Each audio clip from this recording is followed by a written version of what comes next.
All right, it's Friday, September 20th. I'm buying some SPY 570 puts here at 492.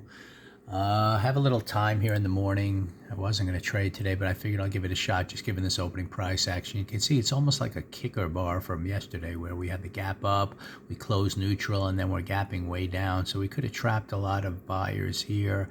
Obviously, opening price action, buying it here on the breaking down on bar number 2, the red bar.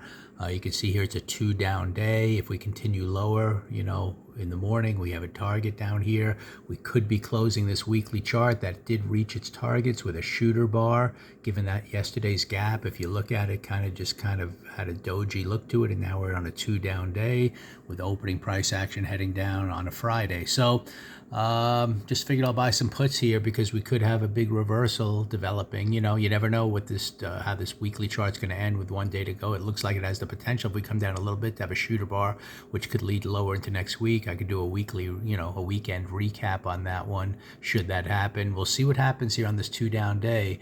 Obviously, we were a little exhaustion risk. We had the shooter bar looking, before the Fed, after the Fed announcement. Then we gapped up, but we really didn't follow through all that much during the day, even though a lot of stocks, individual stocks, were up, and now we're having a 2 down start to the day with a pretty negative open below the pre-market lows and below yesterday's low. So, we could be making higher highs and lower lows down to here. We're going to see what happens here. The key thing, as I've been discussing, is on the monthly chart. I want to see if we can turn this monthly chart red at some point. So any negative action here needs to pinball and turn that monthly chart red.